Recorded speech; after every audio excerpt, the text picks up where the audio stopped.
Hey, welcome back to the of course show. How's everyone doing today?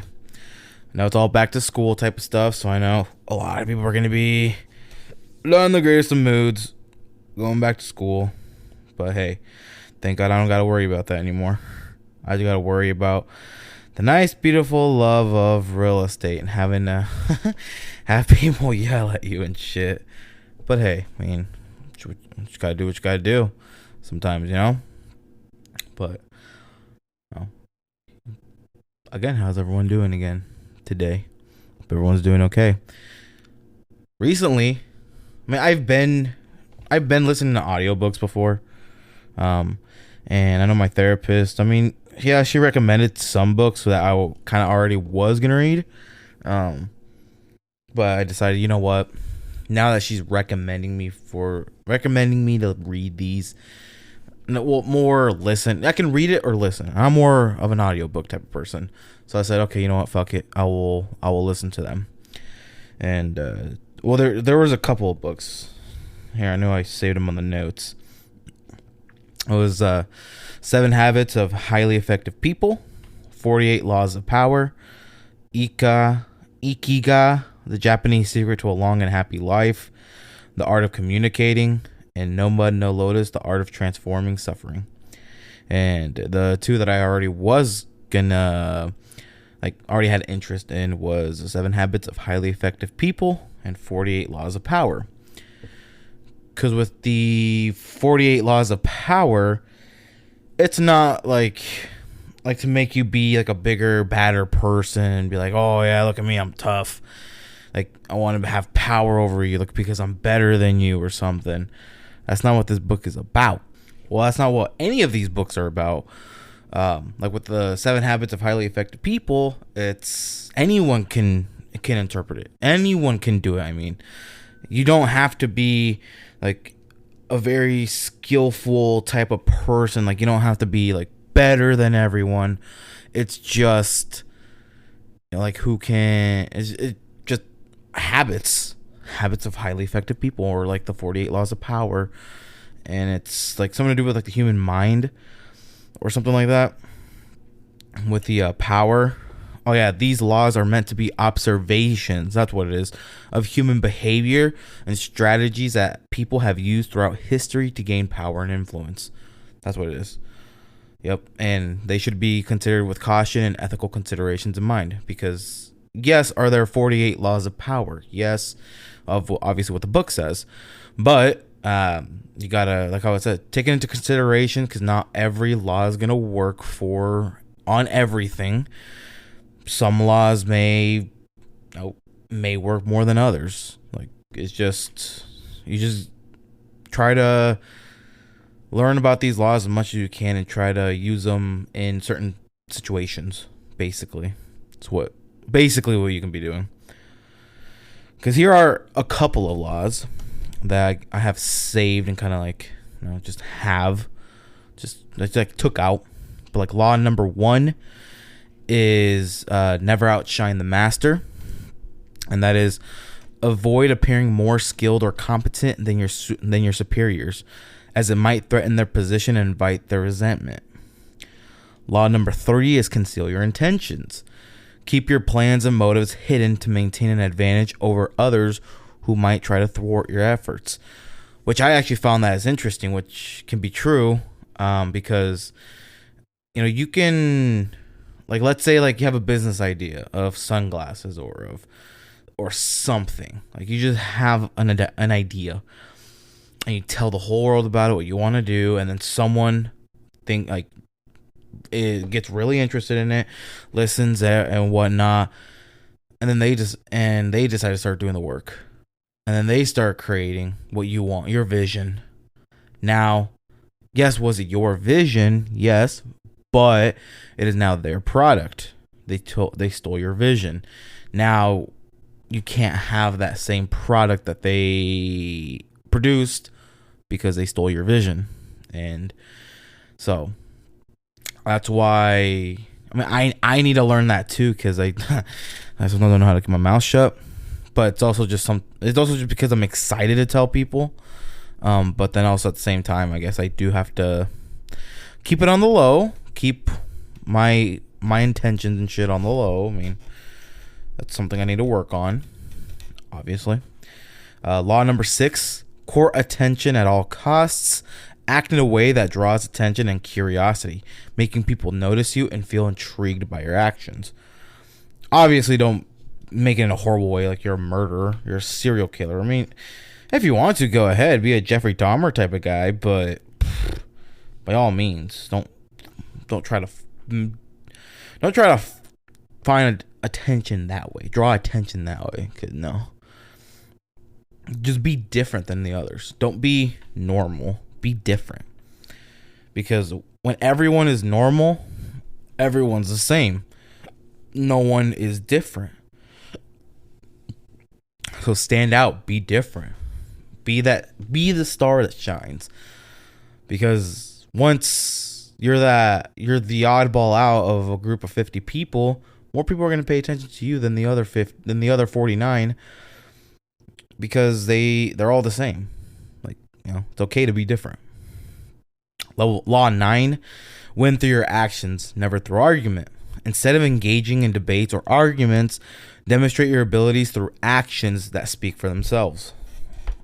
Which is good, because you should never start an argument. I forgot. I think it was this. No, it was How to Win Friends and Influence People.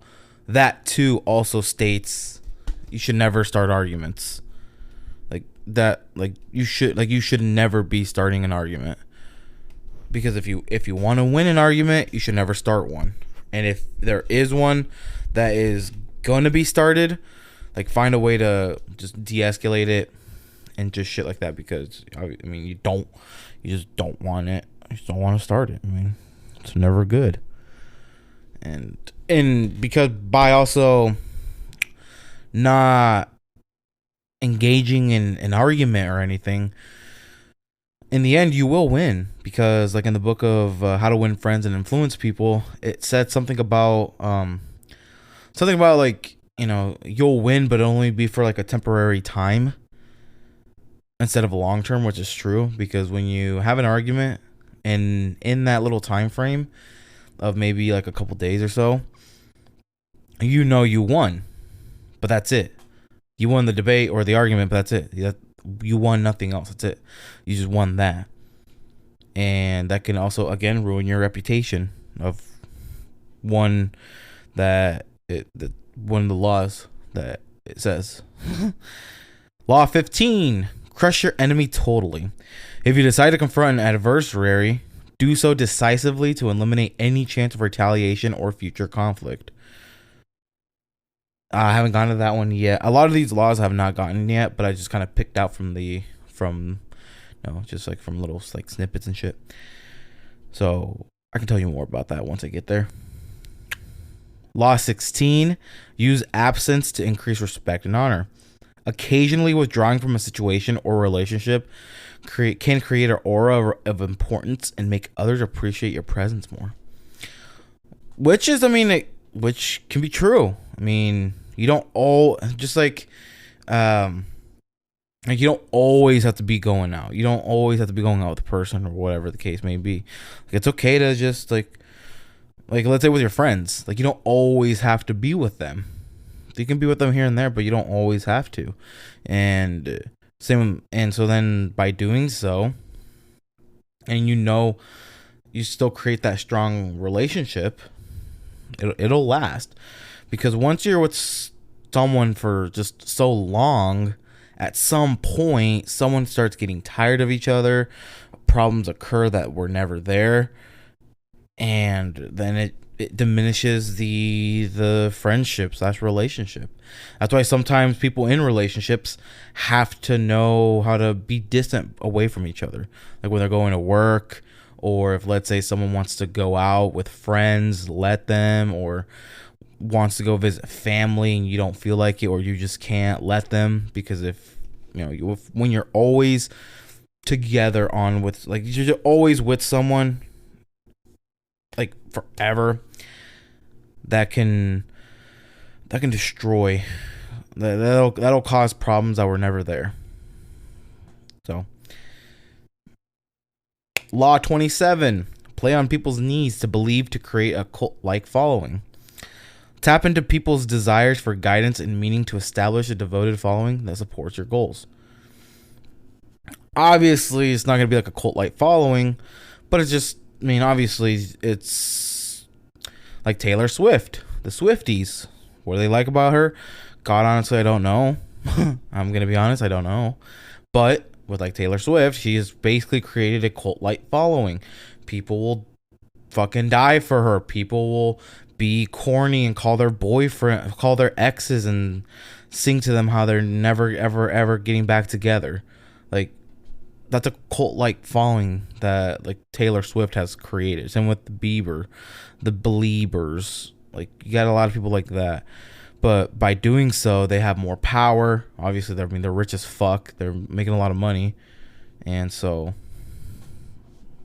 that's them. That's in Law 33. Discover each other's man. God, I can't speak. Discover each man's thumbscrew.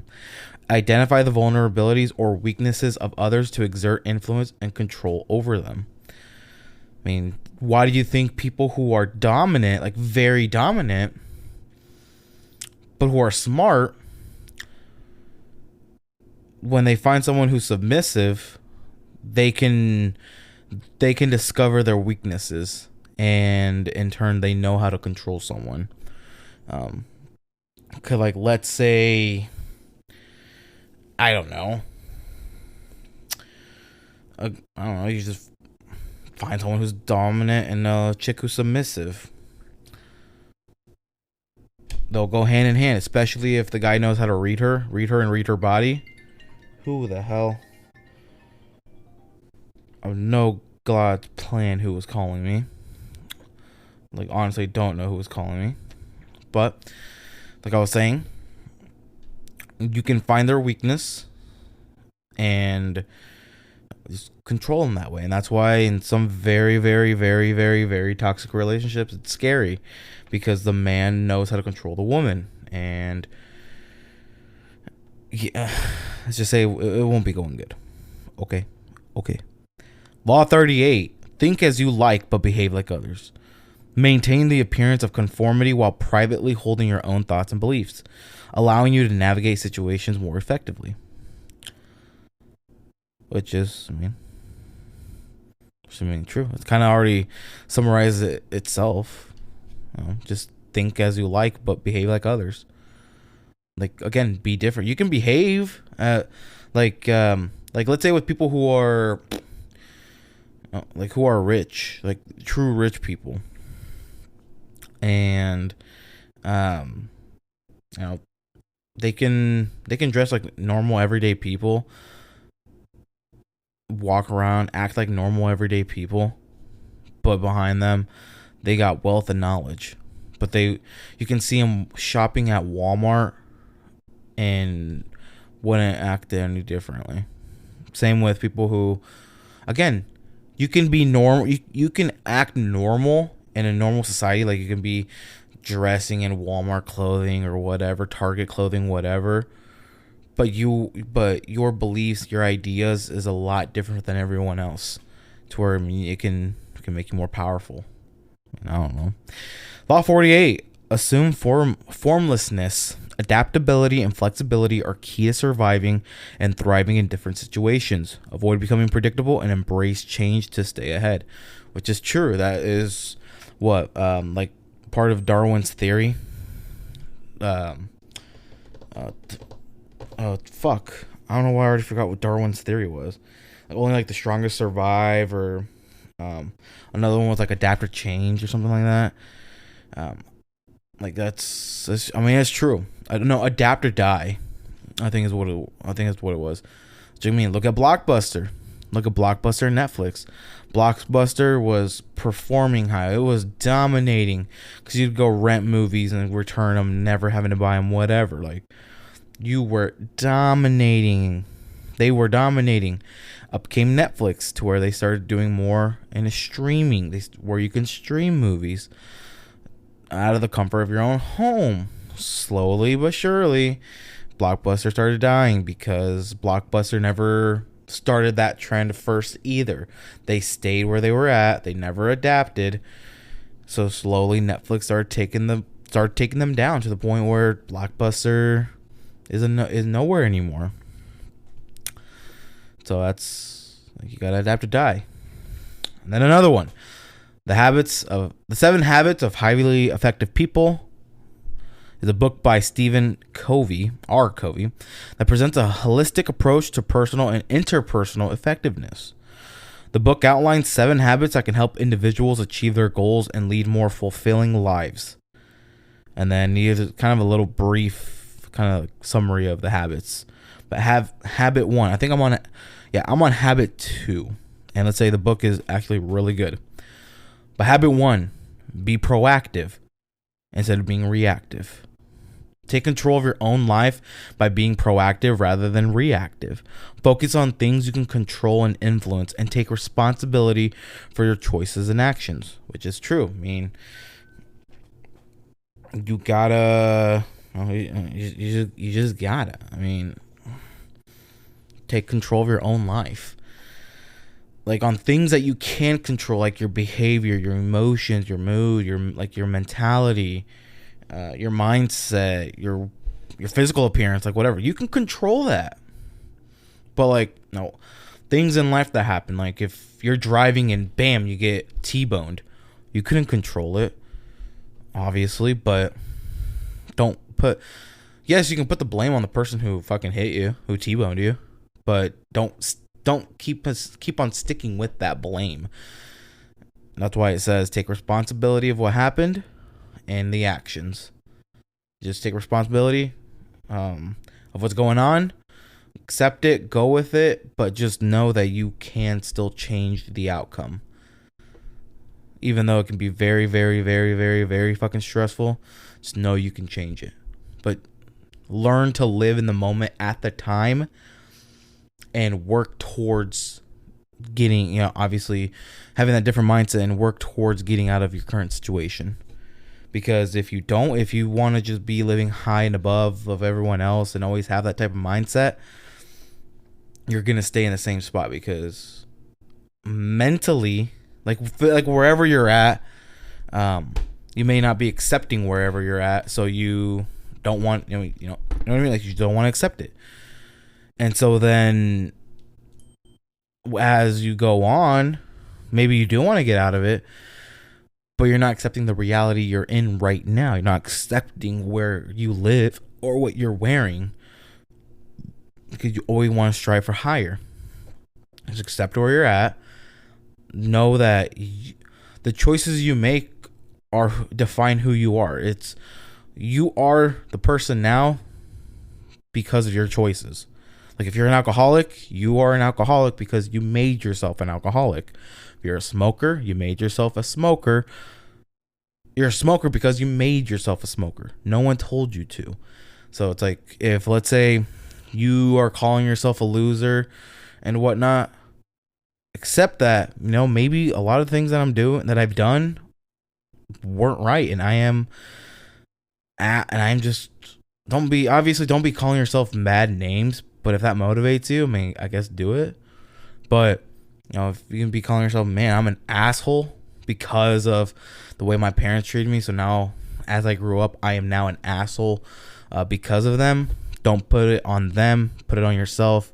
Accept it, but know that you can change that. So then, 5 years from now, you are a completely different person. Because what they say, something to do with like, yesterday's actions will define tomorrow. You're like tomorrow's character or some shit like that. Oh, some shit like that. I don't remember, but yeah, but that's that. Habit 2: begin with the end in mind. Define a clear vision of your long-term goals and desired outcomes. Create a personal mission statement that guides your actions and decisions. Well, just like, your goal.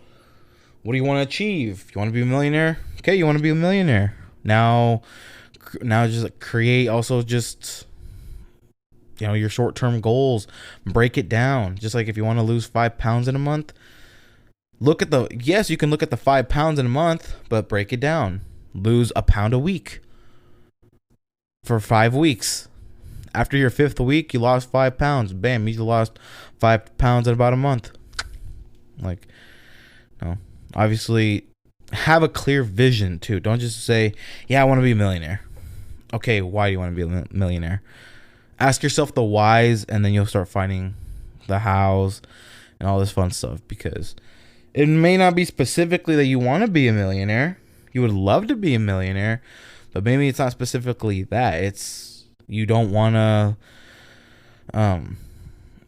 have to be stressing about paying your bills on time anymore, and enjoying these luxurious trips to where when you want to go to Paris, you can go to Paris without having to save up money for the whole year to do that. You can just go whenever you want. Like, but it's also just define, obviously have a goal, a long-term goal, but then have a clear vision of out of that goal, what you want. Habit 3, put things first. Prioritize your tasks based on importance, not just urgency. Focus on high priority activities that align with your values and long-term goals. Habit 4, think win-win. Seek mutually beneficial solutions in interpersonal interactions. Foster an abundance mindset and collaborate for shared success rather than competing.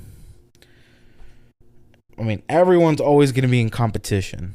No matter what everyone says, everyone is always going to be in competition with someone. That's just how people are. That's just life. But just think about it for shared success. Habit 5, seek first to understand, then to be understood. Practice empathetic listening to truly understand others' perspectives before expressing your own. This builds trust and effective communication. Which is true. You should try it. Habit 6, synergize. Value and embrace differences in opinions and perspectives. Work together to create innovative solutions that are greater than the sum of their parts. I guess I'll go more into that when I'm at it. Habit 7, sharpen the saw. Renew and improve yourself consistently through activities that enhance your physical, mental, emotional, and spiritual well-being. Continuous self-renewal helps maintain effectiveness over time, which is so totally true. Like, you got to keep taking care of yourself if you want to last, because if you're gonna treat your mind, your soul, your body like shit, don't expect to last long. But anyways, that was today's episode of just like the books I'm reading. I mean, tell me what you guys think. Let me know if you guys have even heard of those books. Again, love you guys very much. I'll see you on the next one. Bye for now.